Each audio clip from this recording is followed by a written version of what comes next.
대만의 직원 7만 명에 이르는 큰 기업을 이끌었던 고 왕융칭 회장이라는 분이 있습니다. 그분이 사실은 어렸을 때에 특히 초등학교 때에 책가방도 신발도 못 살 정도로 대단히 가난했다 그럽니다. 그래서 학교를 갈 때에 여러분 맨발로 학교를 갔다고 합니다. 그랬던 그가 16세가 되었을 때에 그 아버지로부터 약간의 돈을 빌려서 쌀 가게를 시작하게 되었다고 합니다. 근데 여러분, 가게를 한다고 손님이 오는 것은 아니지 않겠습니까? 처음에는 아무도 손님이 오지 않았다는 것이죠. 그래서 이 왕 회장은 어떻게 하면 손님을 오게 할 수 있을까 고민하다가 당시로서는 대단히 차별적인 서비스를 선보이기 시작한 것입니다. 예를 들면 이런 것입니다. 쌀에서 돌이나 이물질들을 깨끗하게 걸러내어서 쌀의 질을 높였습니다. 여러분, 지금은 워낙 기계가 좋아지고 돌 걸러내는 기계가 있지 않겠습니까? 그래서 밥 먹다가 돌 씹는 경우는 거의 없습니다만, 제가 어릴 때만 해도 밥 먹다가 돌 씹는 경우가 참 많았던 것 같습니다. 그만큼 이 쌀에 이물질들이 많았는데요. 근데 그것을 다 걸러내서 판매를 한 것이죠. 그리고 쌀이 무겁지 않겠습니까? 그래서 손님 집에까지 직접 그 쌀을 배달을 해준 것입니다. 그리고 배달을 해줬는데 가서 이 쌀을 집어 넣어주는데요, 쌀떡이 지저분하면 직접 그 쌀떡을 청소해 줬다고 합니다. 그리고 또 대부분 이 쌀을 배달해서 가면 그 쌀떡에 이 먹던 쌀이 바닥에 조금 남아있지 않겠습니까? 대부분 가져가면 그냥 그 위에 쌀을 부을 텐데, 이 왕회장은 반드시 그 묵은 쌀을 먼저 옆에다가 받아놓고 그 이후에 새쌀을 붓고 그 새쌀 위에 그 마지막 먹어야 될 그 쌀을 부어서 말입니다. 깨끗한 쌀을 그리고 안전하게 건강하게 그 쌀을 먹을 수 있도록 배려해 준 것이죠. 일단 그리고 늘 쌀을 주문을 받으면 가장 가난한 집에 먼저 쌀을 배달해 주고 돈은 나중에 갚게 했다는 것입니다. 지금 어떻게 보면 다 당연한 서비스인 것 같지만, 그 당시에 그냥 쌀만 팔던 시대에 그런 남이 하지 않은 차별적인 서비스, 손님을 위한 이타적인 서비스를 시작한 것입니다. 이렇게 남에게 유익을 주는 유익을 위해 열심히 섬기며 일하다 보니 여러분, 입소문이 나 손님들이 몰리기 시작한 것입니다. 그 왕회장이 나중에는 큰 기업을 이루고 이제 임조하게 되었을 때에 자녀에게 이렇게 말했다고 합니다. 인생의 가장 큰 보람은 사회에 공헌하는 것과 사람들이 더 나은 삶을 살도록 돕는 것이다. 평생 이익을 위해 기업을 하던 그분이 마지막에 이런 유언을 한다는 것은 그가 평생 어떻게 살아왔고 어떻게 기업을 유지해왔는지 알 수 있는 것 아니겠습니까? 그리고 마지막에 그의 모든 재산을 사회에 기부했다는 것입니다. 흔히 요즘에 말하는 것처럼 공적 가치의 중요성을 누구보다 잘 아는 분이었다는 여러분 생각이 드는 것입니다. 오늘 본문은 이제 바울 사도가 그 마지막으로 빌립보 교회에 하고 있는 말씀인 것입니다. 그리고 이제 내일 마지막 축복의 인사를 하고 이 빌립보서를 끝내겠습니다만, 여러분 권면이 끝난 이후에 이제 사실 오늘부터 실제적인 마지막 축복을 빌립보 교인들에게 하고 있다고 할 수가 있는 것입니다. 그 대표적인 축복이 무엇입니까? 오늘 19절의 말씀입니다. 여러분 우리 19절 말씀을 같이 한번 읽어볼까요? 읽겠습니다. 나의 하나님이 그리스도 예수 안에서 영광 가운데 그 풍성한 대로 너희 모든 쓸 것을 채우시리라. 아멘. 여러분 오늘 이 말씀의 축복이 우리 모두에게 임하기를 간절히 축복합니다. 바울 사도가 오늘 본문에서 반복적으로 사용하고 있는 말씀이 있습니다. 그게 뭐냐면 풍성하다입니다. 풍성하다. 여러분 풍성하다는 말은 우리가 예상치 못하게 넘치게 주어졌다는 것을 의미하는 것입니다. 넘치게 주어진 것이 그 의미가 그 안에 담겨져 있는 것이죠. 즉 하나님께서 우리가 예상치 못하는 더욱 넘치게 늘 채우시더라는 것입니다. 하나님께서는 그 택하신 백성들을 축복하실 때 늘 그 이상으로 채우시고 늘 그 이상으로 축복해 주셨습니다. 오늘 우리도 마찬가지죠. 우리가 하나님의 질서와 하나님의 은혜 안에 거해야 되는 이유가 바로 이것입니다. 하나님께서는 늘 우리에게 풍성히 채우신다는 것입니다. 우리가 아는 것처럼 153의 축복도 마찬가지 아니겠습니까? 내 배뿐 아니라 우리의 이웃의 배까지 풍성히 채우시는 그 예수님의 축복, 여러분 그것이 하나님의 사랑이고 하나님의 축복임을 여러분 깨달으시기를 바랍니다. 늘 풍성히 채우시는 하나님이신 것이죠. 근데 여러분 이 풍성한 축복을 오늘 바울 사도를 통해서 빌립보 교회에 하고 계시다는 것입니다. 저는 여러분 소원합니다. 우리 교회에 이 빌립보 교회에 임했던 풍성한 축복이 임하게 될 줄로 믿습니다. 근데 여러분 이 풍성한 축복을 받게 될 빌립보 교회는 그럼 왜 그런 축복의 자리에 서게 되었을까요? 어제 제가 말씀을 드렸습니다만 빌립보 교회는 지금 갈등 중에 있습니다. 그들 마음에 바울 사도를 돕고자 하는 마음을 주신 분은, 그리고 그 마음에 돕는 마음을 싹트게 하신 분은 하나님이시라는 것입니다.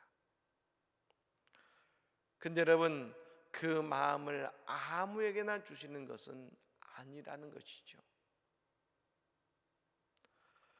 저 나무를 여러분 보십시오. 나무 겨울에 잎사귀가 닳아 자라지고 앙상한 가지만 남았다가 봄이 되어서 그 가지에 싹이 나는 것처럼 말입니다. 하나님의 사역을 위해 늘 해오던 그 사역을 해오던 바로 그 자리에 싹이 나게 하시는 것입니다. 오늘 본문에 보면 바울 사도는 말하죠. 이미 빌립보 교회는 바울 사도가 마게도냐를 떠난 이후에 2번이나 바울 사도를 도왔었다겠습니다. 그들은 바울 사도를 이미 도왔던 교회였습니다. 이미 도왔던, 사랑했던, 헌신했던 그 은혜의 자리가, 여러분 은혜의 겨울이 다가와서 가지가 없어요. 여러분 잎사귀가 사라졌지만 하나님은 그 은혜의 자리, 헌신의 자리 위에 싹이 나게 하신 것이죠. 바울 사도가 개척한 교회들은 많았습니다. 근데 여러분 왜 유독 빌립보 교회만이 말입니다, 교회가 바울을 돕게 했습니까? 그건 이미 빌립보 교회가 바울 사도를 도와왔기 때문에 그런 것이죠. 사실 여러분 빌립보 교회보다 더 부유한 교회들은 많았습니다. 데살로니가 교회나 고린도 교회는 항구 도시에 있으면서 그곳은 여러 가지로 경제적으로 대단히 풍족한 교회들이 바로 그런 교회들이었습니다. 그래서 우리가 볼 때는 말입니다, 그들이 교회가 더 부유했기 때문에, 부자였기 때문에 바울 사도를 더 도울 것 같았지만, 실제로 그 교회를 도울 수 있는 교회는 두 번이나 바울 사도를 기억하고 도왔던 여러분 교회였던, 즉 유일한 교회였던 빌립보 교회를 하나님이 쓰셨다는 것입니다. 그들의 이 도움이 이미 바울에게는 큰 도움이 되었고, 바울 사도가 힘들 때마다 그 어려움을 이기게 만드는 원동력이 되어준 것입니다. 오늘 빌립보 교회도 보면 말입니다, 돈이 넘쳐서 바울 사도가 온 것은 아닐 것입니다. 그들도 갈등하고 힘들기 때문에 어쩌면 그 교회에 있을 것도 부족했겠지만 도울 수 있었던 교회였기 때문에, 마음 있는 교회였기 때문에, 이미 그곳에 여러분 꽃을 피고 열매를 거뒀던 교회이기 때문에 하나님이 다시 싹이 나게 하신 것 아니겠습니까? 교회는 여러분 어떤 것이어야 됩니까? 오늘 빌립보 교회를 통해서 우리에게 보여주고 있습니다. 아픔을 위로하고 도움을 주는 곳이 되어야 되는 것입니다. 제자의 사명은 전도지요. 근데 여러분, 어떤 사람이 전도할 수 있습니까? 어떤 성도가 전도할 수 있습니까? 영혼의 눈물과 영혼의 아픔을 볼 수 있을 때 말입니다.